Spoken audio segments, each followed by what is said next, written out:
kisses, baby. You're a big boy. Yes, tell him, Olive.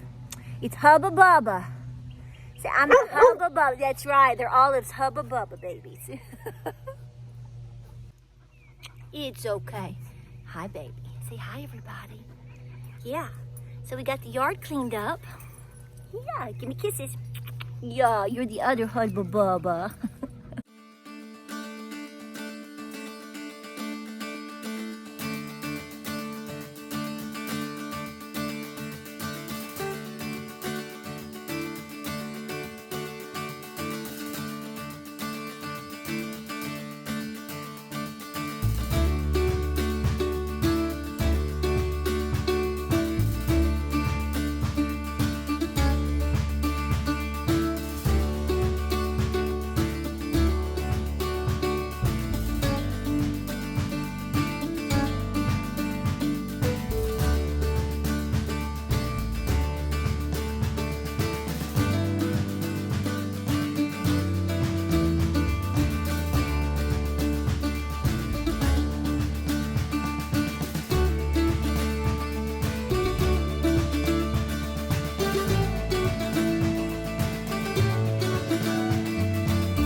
So hey guys, welcome to Appalachia's Homestead. I'm going to go ahead and just film this intro to tell you everything you want to know about these new puppies that we have gotten here on the farm. By the way, welcome back to the channel. If this is your first time here, welcome in. So many new faces and we appreciate you so much. Yes, it's a little sweaty, it's a little humid, and it's a whole lot muddy because we're doing a lot of farm work this evening before it gets dark, before we have 4 to 5 days of rain. So it's a lot of work, but I'll tell you what, I've got a lot of cute clips from today. It was a really beautiful day, hot and muggy, humid day here in East Tennessee. And what about those precious, precious puppies? So here's the deal. Here we go. Are you ready? So as you know, we have a working farm. We have lots of critters here on the farm. If you've been with us for the last 10 years, you've seen just about everything. And over the years, we have added several livestock guardian dogs. I have multiple videos on them. We have Cochise. He is our big alpha male. He will be 10 years old coming up this fall. We also have Miss Kora. Miss Kora has a different duty, if you will. She helps us down at the other side of the farm. She's not in with our poultry per se, but she helps monitor that side of the house, monitor the poultry, the geese, etc., etc. If we were to expand the farm with fencing further down around our property, which is in our plans at some point, that is her domain. So that is where Miss Kora is. She is part Great Pyrenees and Anatolian Shepherd. You have watched her grow up over the years. I have many videos on her, and she is wonderful. We got her back in, I believe it was 2017, out in the Memphis area from Tiramar Farms. Okay, so she is a working livestock guardian dog.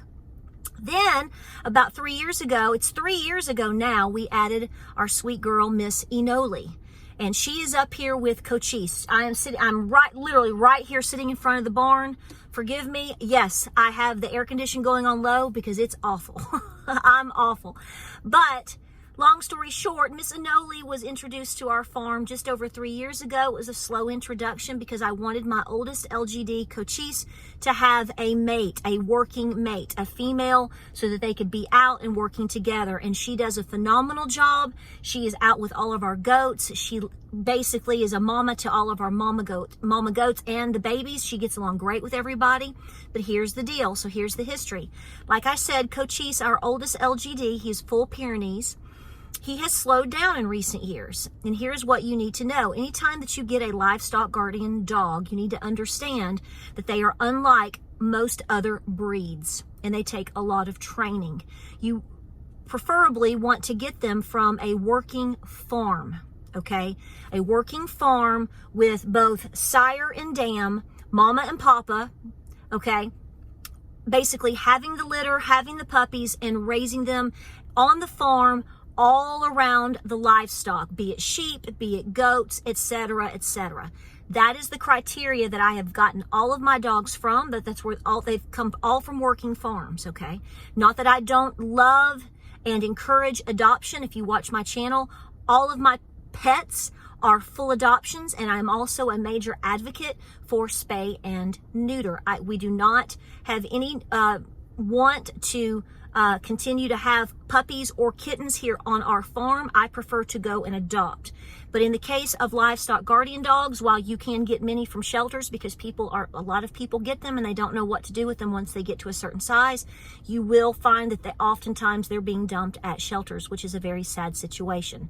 But because I have a lot of livestock, I have a lot of goats, etc., etc., I like the idea of getting working puppies from working farms because they're already acclimated to that environment. Not that people aren't successful otherwise. I'm just saying that is what we've always done and what I have continued to do.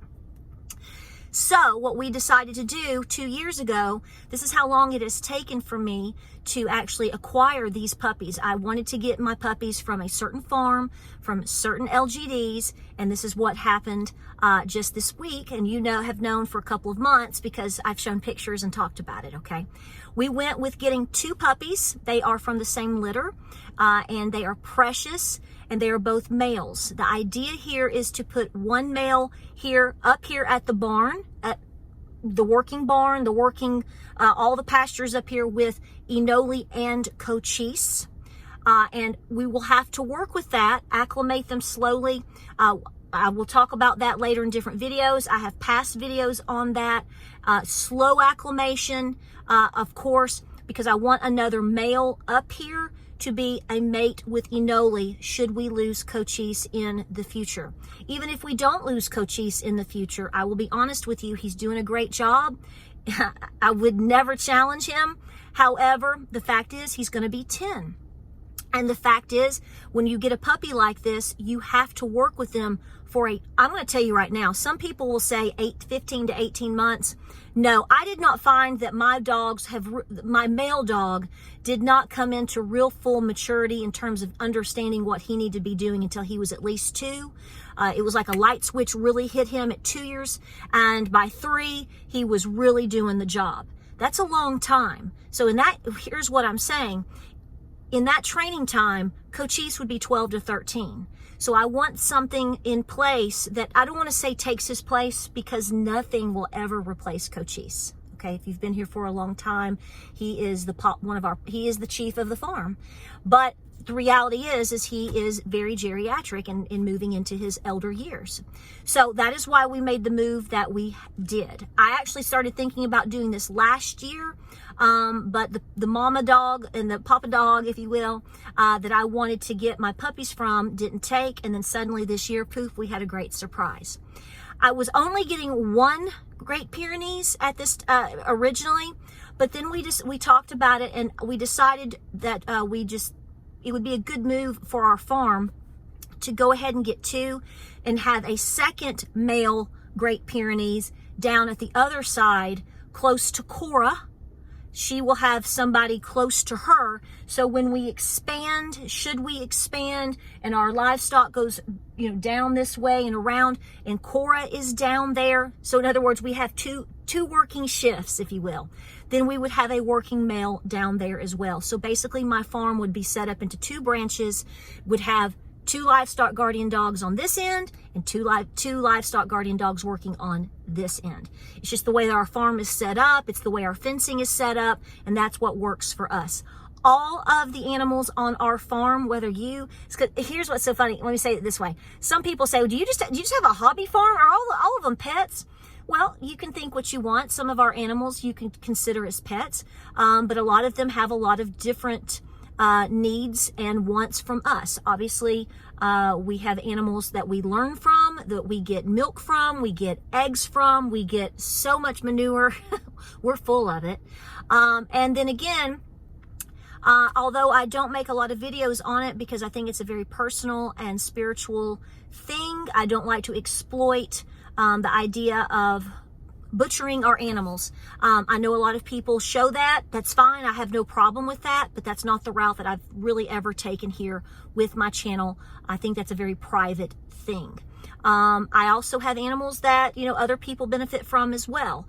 In a crisis or a need situation, we're doing pretty good. So here's the deal. So we've got the 2 male puppies. They are litter mates. Right now they are together, just kind of hanging out for a couple of days. Some people don't like to do that. They say immediately take them and put them where they need to be. Well, one is, and the other one is going to be coming up here probably tomorrow or the next day and going to be placed in the barn. It will be in a kennel. Because they're 9 weeks old. Okay, they're 9 weeks old. So it's going to be in a large kennel inside the barn in a safe stall. When I am up here working with it, it will be out. Like I said, this is a work in progress, an acclimation. The reason I'm doing it that way is because it has to adjust to the environment, and I don't want something bigger than it to accidentally hurt it. It is still very much a puppy. Obviously, it's going to be a large dog. Great Pyrenees are, and these boys are going to be pretty doggone big. No pun intended on that. So here are their names. So the black and white one, which will be down towards the house, the coops, and the other side of the farm, is Bruce. I know. My mom was like, I thought you were going to name it a Cherokee name. And I said, I know. I came up with so many names. I said, but when I saw that puppy, it just screamed at me. Many of you have suggested that he be named Panda. But to me, that's kind of more, it's a little bit too feminine. And he's a bruiser, and he's just a Bruce. So that's what we named him. The other puppy, who is an all-white Great Pyrenees, your traditional Great Pyrenees in terms of what you expect, his name is Yona. He is our great bear. Now, that is in Cherokee, Yona, and he is just awesome. He is so awesome. 2 very different personalities. So Bruce is kind of the alpha, very dominant, very playful, very approachable. He is who we have down towards the house. Yona is a little bit more timid, a little bit more quiet, a little bit more submissive with the other dogs. He's not as playfully aggressive. That could change, obviously. So we feel he's going to be better up here in the barn because he's going to be instantly placed into the environment with other closer to Great Pyrenees and the goats. And so for him to be a little bit more, I don't want to say timid, but subdued, is absolutely going to work in our opinion. Like I said, when I'm up here working with them, just like I've done with all of my Great Pyrenees and Anatolian mixes, this is how we've done it, and we've had great success. It is a major work in progress. It takes many, many months, many, many stages. So I always encourage people to do their homework on anytime you're going to get a livestock guardian dog, or a mix of livestock guardian dogs, please do your homework. Now, I will go ahead and answer the question because several of you have asked me, is there a possibility that they are mixed?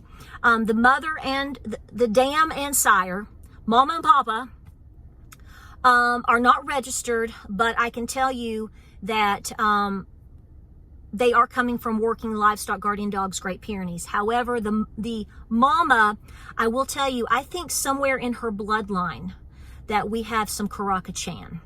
You will see by the mix of the black to the white. I haven't done a DNA test. And like I said, these are working dogs on farms, but I do think somewhere down the line, genetically, I think we are looking at some Kora most likely, potentially mixed in there. Some folks, one lady I was talking with this weekend who's wonderful, she said that you could be looking at some Newfoundland. That's a possibility. I don't think it's close, but then again, genetics are awesome in how they express. The litter itself had pure white puppies. Then you had one that is badger face, and then you had 2, or if not 3, that look a lot like Bruce. He does have the double dew claws. They're double dewed and everything in between. So that is where we are. We have Bruce and Yona. This is a new chapter here on the farm. It's going to be a long work in progress, and this is how we're rolling. So I hope you enjoy the footage, and you're going to watch them grow up, and it's going to be a challenge at times, especially when they hit their teenager phase, which is usually around 6 to 7 months. Okay, but we've done it before. We'll do it again. We may have to rotate Cochise back into the barn for a while we put him out, because we don't want any aggression. Some people ask me questions on why I separate some animals like I do, or at feeding time, why I put them in here, why I do. It's to keep aggression down on my farm. Overall, we typically don't have issues with that, but I do think that is because we are very proactive in trying to think ahead of, this is the mom brain.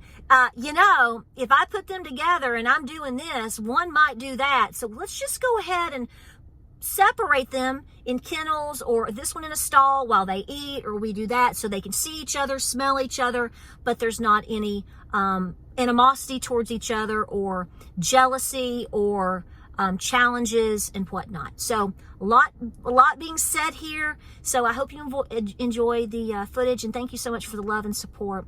So welcome Bruce and Yona to the farm. We love them to death, and we appreciate your support all the time. And I'll keep you posted on how they're doing, guys. Thank you so much for being here. Godspeed, God bless, keep preparing, keep praying, stay peaceful, and I'll see you guys on the next video.